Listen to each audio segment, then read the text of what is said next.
E aí, como é que vocês estão? Tudo bem? Bom, mais um vídeo aqui hoje para comentar a respeito da reunião que aconteceu na noite de ontem entre a presidência da torcida jovem e Marcelo Teixeira. E vários assuntos foram discutidos, inclusive a torcida, a maior torcida organizada do Santos, pediu a cabeça do Kleber Xavier. É isso mesmo. Será que isso vai resultar numa iminente demissão? Vamos discutir sobre isso aqui e outros assuntos, mas não antes de você deixar o like, se inscrever no canal, ativar o sininho. É muito importante para mim que você engaje nesse vídeo. E claro, é preciso dizer que quem quiser se tornar membro, o espaço está absolutamente livre. Devo fazer um vídeo para os membros exclusivo essa semana, respondendo perguntas de vocês. Eu abri uma aba na comunidade aqui, na aba de posts aqui no canal. Se você entrar e se tornar membro, você vai ver. Essa aba está exclusiva para membros e eu vou responder as perguntas de todo mundo que mandar por ali. Então, se você é membro e não fez a pergunta ainda, vai lá na aba de posts e faz. E se você não for, torne-se membro e faz, tá? Qualquer conteúdo aqui meu vai ficar aberto para qualquer categoria. Bronze, prata ou ouro. Fechado? Espero vocês, então. Vamos lá, gente. Antes de falar sobre essa reunião da torcida jovem, precisamos pontuar que o Santos negociou o Zanocelo, né? O Santos negociou o Zanocelo com um clube português. Deixa eu só pegar aqui e ver o nome do time que eu esqueci completamente. Acho que é Rio Ave, alguma coisa assim. Quer ver? Entrando aqui na matéria do Diário do Peixe. Santos negocia Zanocelo com o Rio Ave de Portugal com obrigação de compra. Nenhuma das matérias fala o valor da obrigação de compra, né? Mas fato é que o Santos se livrou de um jogador e agora a equipe que o leva não vai pagar nada de imediato, mas acabando o empréstimo é obrigada a pagar a transferência para o Santos Futebol Clube e o Santos então tem um problema a menos para cuidar. Fato é que o Zanocelo não foi apresentado, o Santos não entende ele como um bom reforço, é um setor que o Santos está mais do que bem servido. Não sei se mais do que bem servido, mas tem muitos jogadores ali que podem jogar. O Santos tem Rincon, o Santos tem Schmidt, o Santos tem agora o Ilharão, o Santos tem querendo ou não querendo, o Santos tem o Pituca, tem um Bom Tempo que pode fazer a função, o Ian que está meio escanteado. São pelo menos 6 opções, né? Para essa função, o Zanocelo não teria espaço e então o Santos conseguiu finalmente negociá-lo. O Santos conseguiu a liberação do Bom Tempo na seleção sub-20, o Luca Meireles vai para a seleção, deve ser desfalque nesse jogo contra o Juventude. Saiu uma prévia de uma escalação, eu quero esperar um pouco mais para ver se vai ser consenso entre os setoristas, então eu poder falar aqui. Eu gostei do que eu vi na prévia que saiu por aí, tá? Mas vou deixar isso um assunto para um outro vídeo, então você já se inscreve e ativa o sininho para não perder, porque eu quero falar bastante dessa escalação.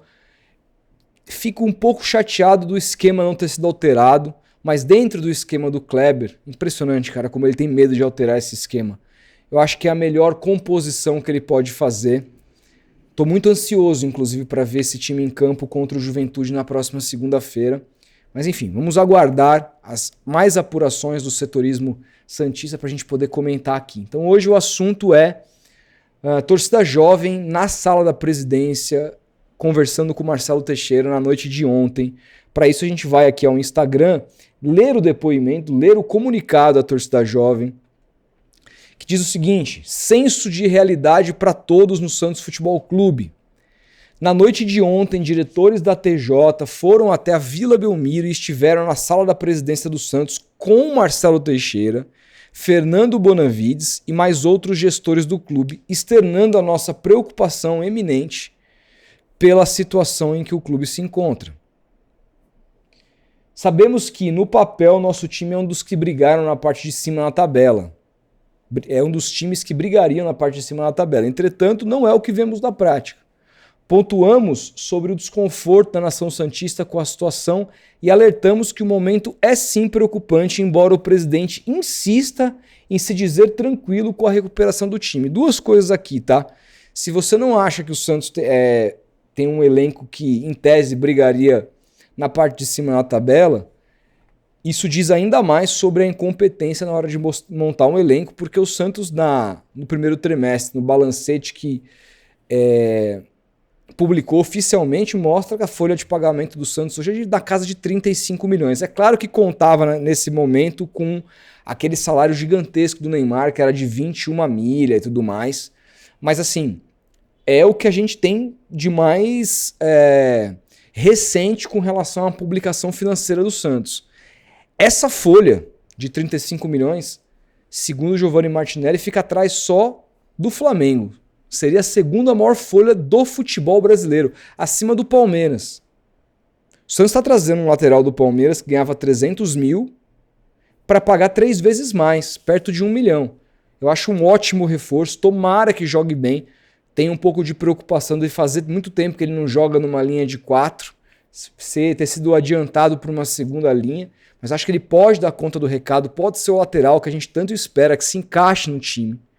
Coisa que não acontece talvez desde o Vitor Ferraz, que teve os seus altos e baixos, mas vai vindo ganhando 3 vezes mais do que um clube que é muito mais rico do que o Santos hoje. Isso mostra muito como o Santos está gerindo, como o Marcelo Teixeira está gerindo o Santos, se preocupando muito pouco com as finanças. Mas enfim, e aqui ele fala que o presidente insiste em se dizer tranquilo com a recuperação do time. Sabe quem se dizia absolutamente tranquilo com a recuperação do time também? Andrés Rueda, em 2023. Vocês lembram daquelas entrevistas no carro?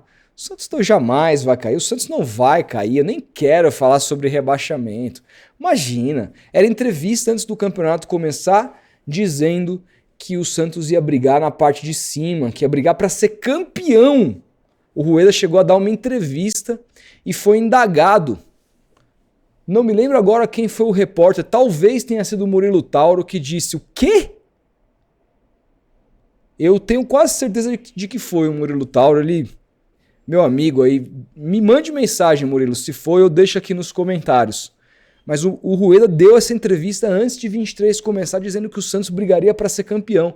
E o time foi rebaixado. E depois, quando armou ali no começo da era Presuntinho uma reação, ele abriu a sala da presidência para dar entrevistas, se despedindo do clube, dizendo que a sua gestão era nota 7. E aí, depois disso, veio uma sequência de derrotas que levou o Santos à Série B. Então, olha, otimismo ou pessimismo do presidente, nada me importa, né? Eu sei que o Marcelo, pelo menos pelas entrevistas, ele é um cara que tem muito mais conhecimento de futebol do que o Rueda, inevitavelmente. Mas eu não estaria tão otimista assim. Questionamos, segue a nota aqui, a falta de planejamento a longo prazo e insistência em apostar num treinador que, para nós, ainda não mostrou ao que veio, nem mesmo com um mês exclusivo de treinamentos. Aqui ele questiona a presidência com a falta de planejamento a longo prazo, e isso eu venho batendo na tecla desde o começo do ano, não só aqui no canal, esse canal é um pouco mais recente. Puxa vida, tá sem áudio. Não tá sem áudio, não. Nossa, achei que tivesse meu vídeo sem áudio, aqui tava sem a faixa de áudio, falei, vou ter que regravar tudo. Desculpa. Sigamos. Aqui eu não tenho cortes, tá? Se algum editor quiser se candidatar a trabalhar de graça. Mas enfim, vai assim mesmo. Aqui ele comenta sobre a falta de planejamento que eu venho insistindo em falar, não só aqui nesse canal que é um pouco mais recente, mas falava do Vem Pro Peixão desde janeiro e falava no Futeboteco, quando eu comentava sobre o Santos por lá, que era incrível a falta de planejamento do Santos desde a classificação para a Série A, que foi feita muito antes dos times brasileiros terminarem de jogar a própria Série A, e os times que estão na Série A, os rivais, e o Santos tinha muito tempo para se preparar, demorou primeiro a demitir o Carille, demorou muito. O Santos demorou a achar um treinador, ficou aí, né, namorando 2 treinadores por 2 meses, foi achar um treinador aos 45 do segundo tempo, só aí então começou a contratar reforços com o Campeonato Paulista rolando, quase não se classifica, faz um Campeonato Paulista mais um terrível e demite o treinador no começo do Campeonato Brasileiro, contrata alguém que nunca tinha sido treinador na vida, assim, é um planejamento vergonhoso, assim, vergonhoso. Se o Santos cair com o elenco mais caro de sua história, a culpa é total de Marcelo Pirillo Teixeira. Total, absolutamente total. Eu espero que ele renuncie. Eu espero que se esse time do Santos cair, que ele renuncie. Só isso que eu espero. Mas vamos torcer para não cair, obviamente. Né? E aqui eles falam do Kleber Xavier, que segundo eles, não mostrou ao que veio e mesmo com um mês exclusivo de treinamentos. O aproveitamento do Kleber é muito ruim, né? 36%. De fato, é um aproveitamento de rebaixado. E a principal crítica é com relação ao desempenho depois do mês exclusivo de treinamentos. Né? O Santos faz um jogo muito ruim em Cariacica lá, aquele amistoso. Mas claro, chovendo, um gramado ruim, não era nem para o Santos ter jogado aquele amistoso. Jogou para ganhar uma grana e tal. Aí o Santos faz um ótimo jogo contra o Flamengo, mas era um jogo que o Santos não teve a bola, né? O Santos se defendeu e contra-atacou, mas dentro da proposta foi um ótimo jogo e parou por aí. O jogo com o Mirassol foi uma vergonha.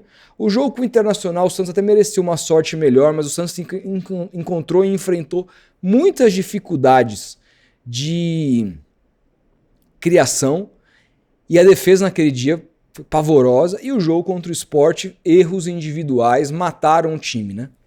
Do Brazão e do Rincon com a expulsão e com a falha no primeiro gol. Mas é um trabalho que derreteu do Mirassol em diante e a gente não vê nada, a gente não viu nada desse um mês de treinamento. A gente não vê variação tática, que só foi acontecer depois que perdeu um jogador contra o Sport, que o Kleber Xavier foi fazer a linha de 3. A escalação que já estão comentando para o próximo jogo não tem linha de 3, falam-se no mesmo esquema tático, ou seja, o Kleber que está próximo de morrer que eu falo, morrer como treinador do Santos, né? Próximo de cair, uma expressão do futebol, não me entenda mal.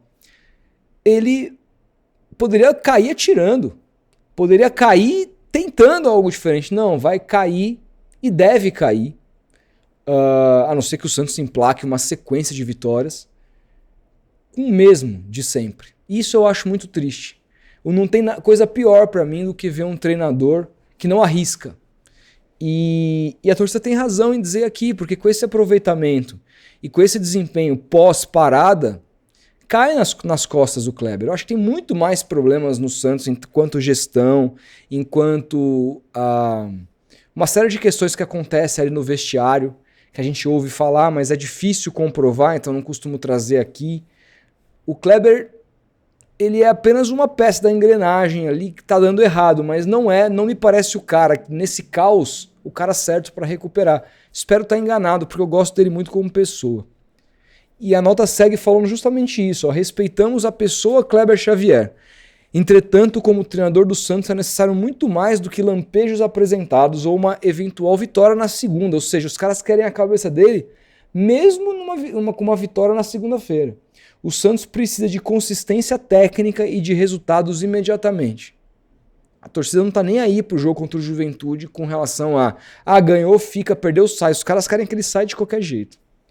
Pedimos também esclarecimentos sobre diversas contratações e renovações, algumas potencialmente desnecessárias, além de citarmos outras opções que são mal aproveitadas enquanto outros atletas que apresentam baixo rendimento ou atuam improvisado seguem jogando.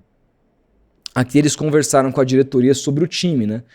A torcida entende que contratações foram mal feitas e aí, desculpas, o Santos contratou 2 centroavantes para essa temporada que nenhum funcionou. Ambos juntos ganham quase 2,5 bilhões de reais e ninguém funcionou.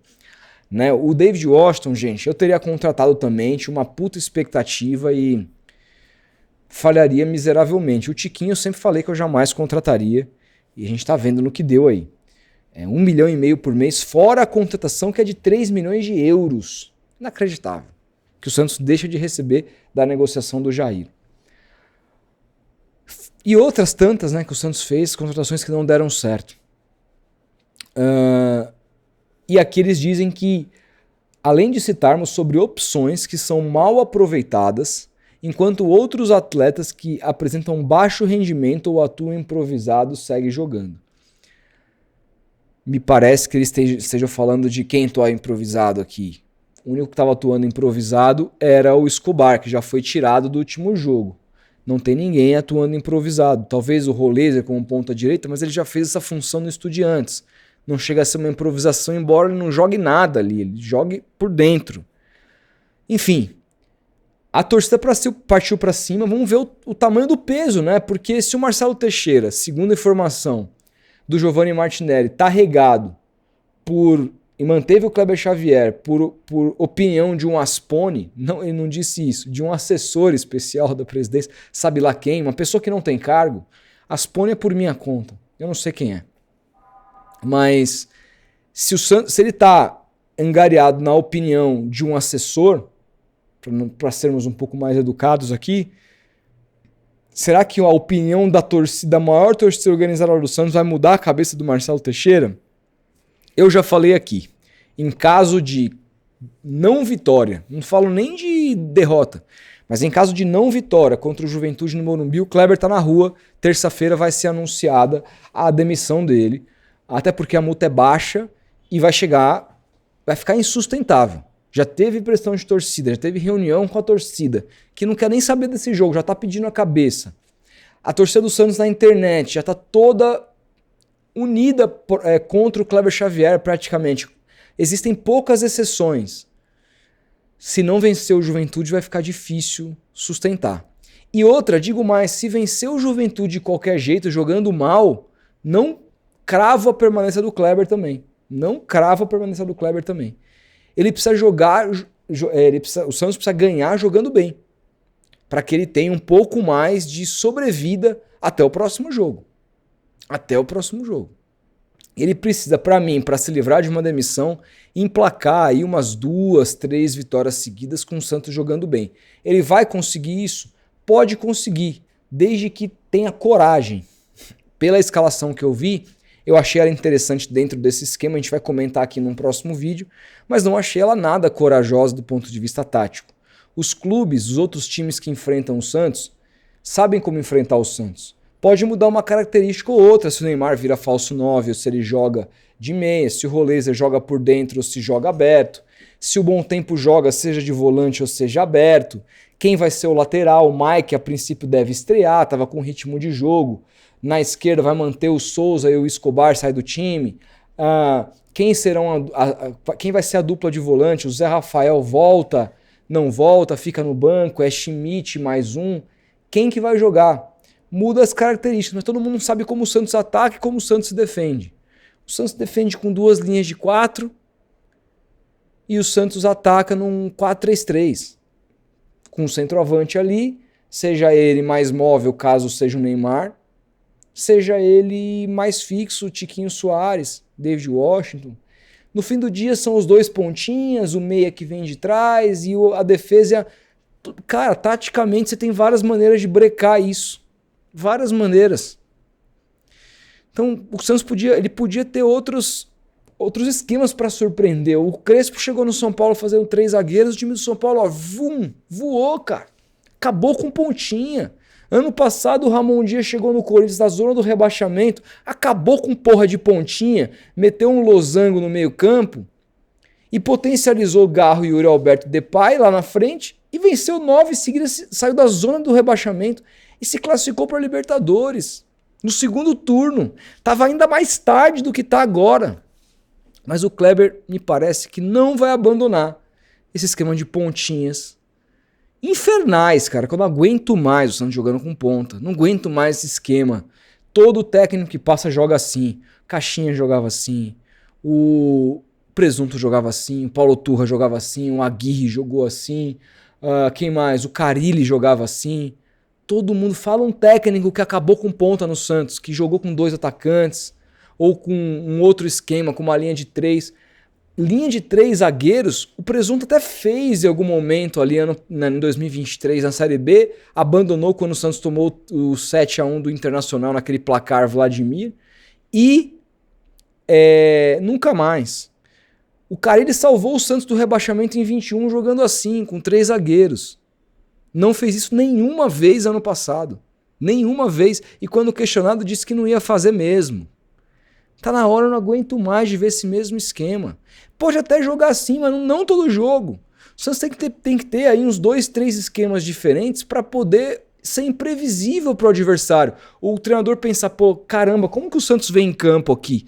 Será que dessa vez eles vêm com 3 zagueiros? Será que dessa vez eles vêm com 4-4-2 com losango? Será que dessa vez eles vêm no 4-2-3-1, como é característica do Kleber?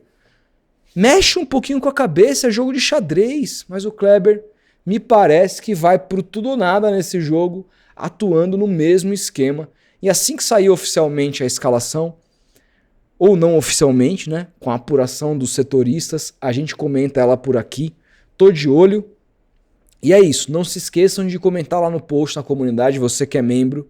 Faça-me perguntas, mande qualquer coisa que você quiser mandar que eu vou ler o seu comentário no vídeo exclusivo aqui pra gente poder trocar uma ideia.